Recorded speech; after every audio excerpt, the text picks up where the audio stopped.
అన్న ఇప్పుడు వీళ్ళు మైకులు పెట్టి 5 సార్లు ఆజా అని చెప్తారు కదా అన్న, దేని గురించి అన్న ఆజాను వివరిస్తారా?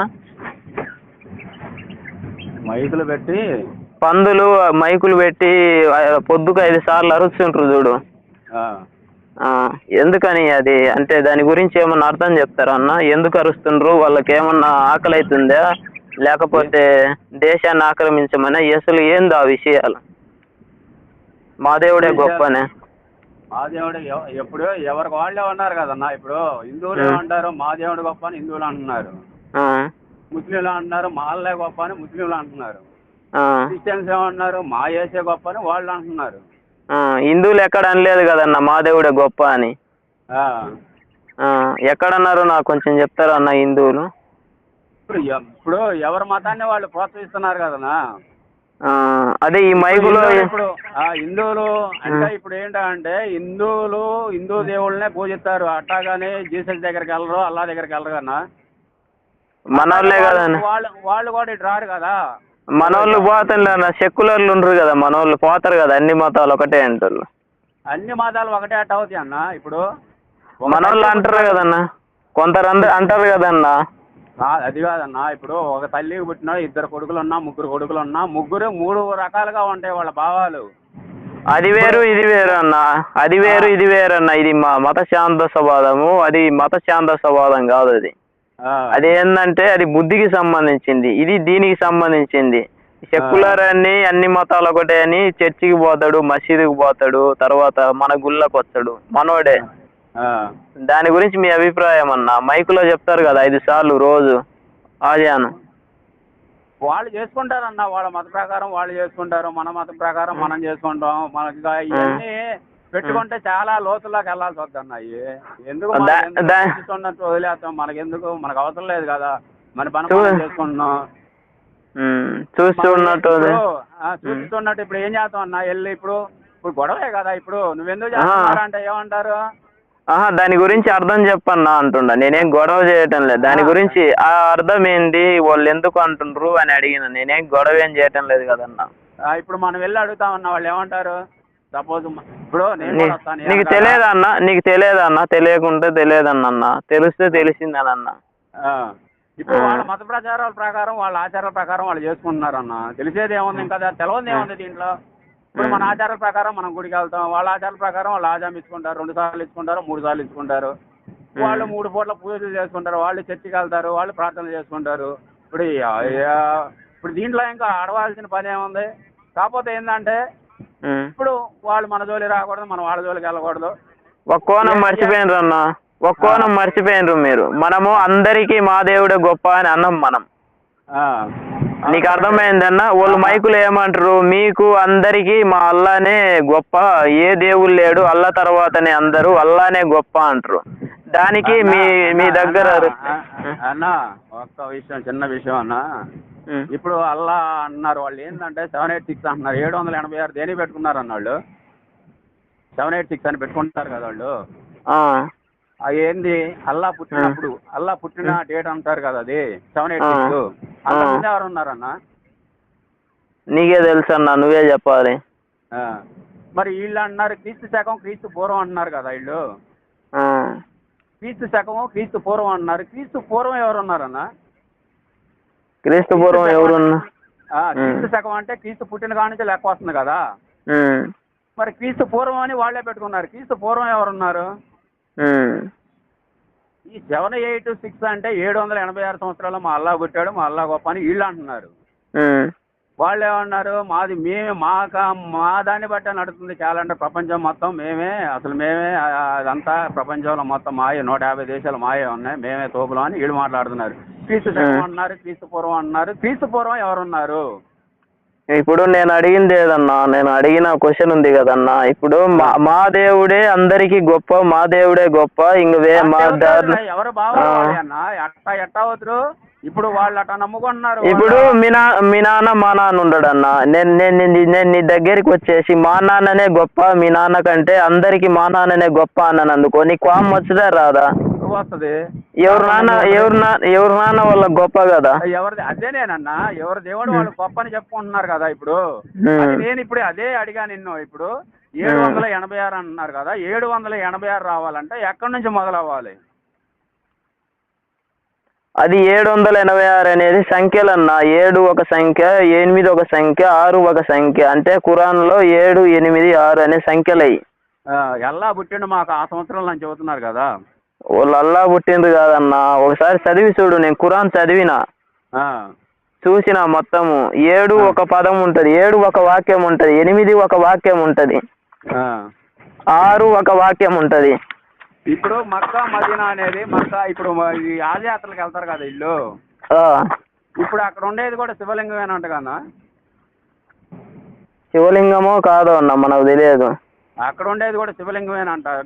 అది చిన్న బొక్క ఉంటదంట గోడగా, బొక్కలోని చూస్తారంట, ఎవరిని లోపలికి వెళ్ళలేరంట. అది కూడా శివలింగం లాగే ఉంటదంట. ఇదివరకు కూడా లింక్ పంపిస్తానా నీకు, అంటే దాని గురించి మక్కా యాత్రలకు వెళ్తారు కదా మక్కా ఇల్లు ముస్లింలు మొత్తం, అక్కడ ఉంది కూడా ఒక లింగమేనంట, శివలింగమేనంట. అసలు ఫస్ట్ ఉద్భవించింది శక్తి ఓం, ఆది పరాశక్తి అన్న ఉద్భవించింది భూమి మీద. అసలు ఫస్ట్ ఆది అంతం, ఫస్ట్ ఆది నుంచి మొదలవుద్ది. ఏదైనా సరే సున్నా నుంచి మొదలవుద్ది.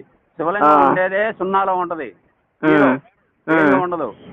ఆయన ఏది ఉంచుకోడు నెత్తి మీద. ఆయనను పాలు పోసినా, నీళ్లు పోసినా, బంగారం వేసినా, పూలు వేసినా ఆయన నెత్తి మీద పెట్టుకోడు. అన్ని పానబట్ట నుంచి వెళ్ళిపోతానే ఉంటాయి. మరి ఇంతకు నీకు ఇది ఏం అర్థమైందన్న దీంట్లో నీకు? మక్కేశ్వర్, నేను చెప్పిన దానికి కొంచెం అర్థం చెప్పన్నా అన్న. అది రౌడీజమా కాదా? ఇప్పుడు వాళ్ళు మా దేవుడే గొప్ప, అందరికీ దేవుడు ఎవరు లేరు, అల్లా ఒక్కడే అన్నందుకు, అది దాని గురించి మీ అభిప్రాయం అడిగిన అన్న. అది అందమా తప్ప కాదా? అది తప్పే అన్న, అది అట్లా మాట్లాడకూడదు. అది రోజు మైకులో మాట్లాడుతుండ్రు కదా. నేను ఇప్పుడు దాకా అడిగింది అదే అన్న, నువ్వేదో తప్పుగా అనుకున్నావు. పక్కా శివభక్తున్నా నేను. నా ప్రొఫైల్ పిక్చర్ కూడా అదే ఉంటది, ఫేస్బుక్ లో కావాలంటే చూడు. నేను పక్కా శివభక్తుడు. నేను పుట్టిన కాడి నుంచి మా నాన్న కానీ, మా తాతలు, మా తండ్రులు మొత్తం మా దైవం శివయ్య. ఫస్ట్ నేను అడిగింది తప్ప రైటా? నేను అడిగింది రైటే అన్న, నువ్వు అడిగింది. నీకు ఇప్పుడు అర్థమైందా అన్న? నీకు సిచ్యువేషన్ దాంట్లో అర్థమైందన్న. అప్పుడు దాకా నువ్వే నీ సలహా ఏంటి, ఏం చేద్దాం అనుకున్నావు? అంటే మన సెక్యులర్ హిందువులు ఉంటారు కదా, సెక్యులర్ హిందువులు, తెలియని హిందువులు, వాళ్ళకు మనం జ్ఞానం తెప్పిస్తుంటాం. అంటే మనం గోపి అన్న సనాతన సేన యూట్యూబ్లో నెంబర్ తీసుకొని కొంచెంసేపు సంభాషణ చేసి, దాంట్లో ట్రిక్స్ ఉంటాయి కదా, మన వాళ్ళకు తెలియనివి వాళ్ళకు తెలిసినవి, కొన్ని మనకు తెలియని వాళ్ళు చెప్తారు, వాళ్ళకు తెలియని మనం చెప్తాం. అర్థమైందా అన్న? ఇప్పుడు 1857 నుంచి 1947 దాకా కనీసం 100 సంవత్సరాలు మన దేశానికి వ్యాపారం కోసం వచ్చే ఫ్రెంచ్ కానీ, పోర్చుగీస్ కానీ, వీళ్ళందరూ బ్రిటిష్ వాళ్ళు కానీ, వీళ్ళందరూ వచ్చి మన దేశం మీద పడి వ్యాపారం కోసం వచ్చి చిన్నగా మనలో మనకే మారాముళ్ళు పెట్టి మనలో మనం కొట్టుకునేటట్టు చేసి చిన్నగా వ్యాపారం కోసం వచ్చిన వాళ్ళు మన దేశం మీద పడి మన దేశంలో ఉన్న సంపద మొత్తం ఇవాళ బ్రిటన్ ఎందుకయిందన్న గొప్ప దేశం. విజయనగర సామ్రాజ్యంలో ఇప్పుడు శ్రీకృష్ణదేవరాయలు ఉండగా మనం ఇప్పుడు కూరగాయలు ఎట్టా అమ్మేదో రోడ్ల మీద, మన పుస్తకాల్లో చదువుకున్నాం చిన్నప్పుడు. ఇప్పుడు రోడ్ల మీద కూరగాయలు ఎట్టా అమ్ముకునే వాళ్ళం. ఆ విధంగా రాసులు, రత్నాలు, మాణిక్యాలు, వజ్రాలు, వైడూర్యాలు, కెంపులు అన్ని రాసులు పోసి అమ్ముకునేవాళ్ళు ఇదివరకు. మన దేశం అంత గొప్ప దేశం ఎక్కడా లేదు. ఇప్పుడు చెప్తా ఇనన్నా, మన దేశం గొప్ప దేశము, మన దేశంలో ఉండే వ్యక్తులు మొత్తం దెంకపోయారు కన్నా.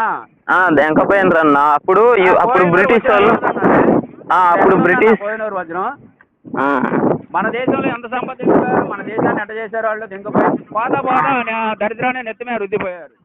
మనోళ్ళ వల్లనే కదా దెంకపోయింది, మనోళ్ళు కదా సపోర్ట్ ఇచ్చింది, మనోళ్ళే ఇచ్చింది. అసలు వీళ్ళు ఎక్కడి నుంచి వచ్చారు, ముందు వీళ్ళ పుట్టుకేంది, వీళ్ళు ఎక్కడి నుంచి వచ్చారు? బ్రిటన్ నుంచి వచ్చింది 288 మంది. 208 మంది ఏం చేసిండ్రో తెలుసా అన్న నీకు? చిన్న వ్యాపారం పెట్టిండ్రు. చిన్న వ్యాపారం పెట్టి మనోళ్ళకు కొత్త కొత్త అలవాట్లు అన్ని అలవాటు చేసిండ్రు. మతం అనేది చిన్నగా లాక్కొచ్చి దాని పేరుతో అందరినీ కలుపుకున్నారు. ఇంకా డబ్బులు ఇవ్వడము, ఎవడు ఎక్కువ చేస్తే వానికి డబ్బులు ఇవ్వడము. 1947 పోతా ఈ దరిద్రాన్ని నెత్తి మీద రుద్దిపోయారు మనకి. 1857 నుంచి 1947 దగ్గర 100 సంవత్సరాలు మన దేశాన్ని మొత్తం కొల్లగొట్టేసి మన దేశంలో ఉన్న సంపద మొత్తం దింగిపోయి పోతా ఏసు అనే పీసు కానీ మన నెత్తి మీద రుద్దిపోయారు. ఇది ఎవరు పెట్టిండన్నా అసలు? యేసు తండ్రి పేరు చెప్పగలవా నువ్వు? ఏమో పరిశుద్ధాత్మ అంటున్నారు, ఎవరైనా పరిశుద్ధాత్మ అంటే నీకు అసలు ఏం తెలియదు కదన్నా, మనం ఏదంటే చెప్పకూడదు కదన్నా. అసలు పరిశుద్ధాత్మ మనం అంటే తెలిస్తేనే అనాలన్నా. పరిశుద్ధాత్మ అంటే ఎవరంటే పాస్టర్. ఇప్పుడు పరిశుద్ధుడు అంటే ఎవరు? పాస్టర్ను పరిశుద్ధుడు అంటారు. అర్థమైందా? పరిశుద్ధాత్మ అనే పాస్టర్ ఉన్నాడు, ఒక పాస్టర్. ఆ పాస్టర్ కడుపు చేసి మేరీకి, మేరీని వెంకపోయి ఏసేపు కట్ట పెడతాడు. అర్థమైందన్నా నీకు? దూతలు కడుపు చేసిందంటే పరిశుద్ధాత్మ ఎవరు? దేవుడా? బైబిల్ ఎక్కడ లేదు కదన్నా పరిశుద్ధాత్మ దేవుడు అని. దేవుడు లేదు కదన్నా, చెప్తుండే కదన్నా. ఇప్పుడు నేను దాంట్లో ఉన్న దాంట్లో జరిగిన విషయం చెప్తుండే కదా. పరిశుద్ధాత్మ అనే ఒకడు కడుపు చేసి మేరీకి ప్రార్థనకు వస్తుంటది రోజుకు. చేసి ఇట కట్ట పెడతాడు. పెట్టినమ్మడే ఏసేపు కట్ట పెట్టినమ్మడే ఏసేపుకు తెలిసిపోతుంది. ఏసేపు మొగుడు తెలవకుండా పెళ్లి చేసుకున్నాడు. ఈ అమ్మాయి ప్రెగ్నెన్సీగా ఉందని తెలవదంట ఆయనకి, ఏసేపుకి. ఆయన తెలిసిపోద్ది. ఎలా తెలిసిపోద్ది అంటే సెక్స్ చేస్తాడు. సెక్స్ చేసినప్పుడు రక్తం రాదు. రక్తం రాకుంటే ఆ గుడ్డ దెంకొచ్చి ఊర్లో పరచడం ఇష్టం లేక వెళ్ళిపోతాడు ఏసేపు. ఎవరికి చెప్పకుండా వెళ్ళిపోతాడు. ఎందుకంటే ఊర్లో చెప్తే రాళ్ళతో కొట్టి చంపుతారు వ్యభిచారులను రాళ్లతో కొట్టి చంపవలేను. బైబిల్లో వ్యభిచారులను రాళ్లతో కొట్టి చంపవలేనని ఉంది. అర్థమైందన్నా నీకు? వ్యభిచార వంశంలోనే పుట్టిండు అంటున్నారు కదా, మరి దేవుడు ఎట్ట అవుతురానా? మరి వాళ్ళందరూ వంశంలో 3-4 ఉన్నారు, వాళ్ళు మొత్తం వ్యభిచార వంశంలోనే ఉన్నారన్నారు. మరి పుట్టినాడు, మరి దేవుడు అని ఎట్ట మొక్కుతున్నారు అన్న వీళ్ళు? వాళ్ళకే తెలియాలి అది. తామర, పెప్సీవా ఇద్దరు లోతు కూతురు, వీళ్ళిద్దరు వాళ్ళ వంశం నుంచి. ఇప్పుడు మరి వరుసవాయి అనేది ఏమీ లేదన్న. ఇప్పుడు మన భారతదేశం అంటే ఒక అక్క, ఒక చెల్లి, ఒక వదిన అంటే తల్లితో సమానం. ఒక సోదరులు, సోదరి, ఒక చెల్లి అని, ఒక అక్క అని, అంటే సోదర భావంతో ఉంటాం. అసలు సోదరి మనులు, అంకులు, ఆంటీ, మదరు తర్వాత మమ్మీ, డాడీ ఇవన్నీ ఏం లేవు. వరుసవాయి ఏమి లేదు. ఈ సోదరుడు, సోదరి అనేది ఎవరు తీసుకొచ్చిండ్రు? బ్రిటిష్ వాళ్ళు తీసుకొచ్చిండ్రు. కాదన్న, ఇక మరి జంతువులకి వాళ్ళకి తేడా ఏముందన్న? ఇప్పుడు జంతువులు కూడా, ఇప్పుడు కుక్కకి పిల్ల పుడితే మరి ఇంకా అదే కుక్క పిల్ల మరి పెద్ద అయిన తర్వాత మన తల్లి మీదకే ఎక్కిద్ది, లేకపోతే వాళ్ళ చెల్లెల మీదకి, వాళ్ళ అక్క మీదకి. మరి ఇంకా జంతువులకి మనుషులకి తేడా ఏముందన్న? ఇక జంతువుల నాగరికత ఏదే కదా దీంట్లో. ఇప్పుడు వాళ్ళు పాటించేది మొత్తం హిందూ పద్ధతే, ఈ క్రైస్తవులు, ముస్లింలు. మరి పతివ్రత అనే పదం ఎక్కడి నుంచి వచ్చిందన్న? పతివ్రత అనే పదం ఎక్కడి నుంచి వచ్చింది? భారతీయ సంప్రదాయాలు ఉందా? ఖురాన్లో ఉందా? వాళ్ళు సృష్టిస్తే వస్తుంది పతివ్రత అనేది, మన గ్రంథాల నుంచి తీసుకొని. పతివ్రత అనే పదం ఎక్కడుందన్న? ఇప్పుడు వాళ్ళు ఏ రకంగా బతుకుతున్నారు? వాళ్ళ ఆచారాలన్నీ మనయే అన్న. నీకు అర్థమవుతుందో అర్థం కావటం లేదు. వాళ్ళ ఆచారాలన్నీ మనవే. ఇప్పుడు ఫారిన్ లో వాళ్ళు గౌన్ వేసుకుంటారు, లేకపోతే షార్ట్ వేసుకొని తిరుగుతుంటారు, అంటే తండ్రి ముందే. ఇప్పుడు క్రిస్టియన్ లో పెళ్లి అనే పదానికి అర్థం ఉందా? అసలు పెళ్లి అనేది ఎలా జరిగింది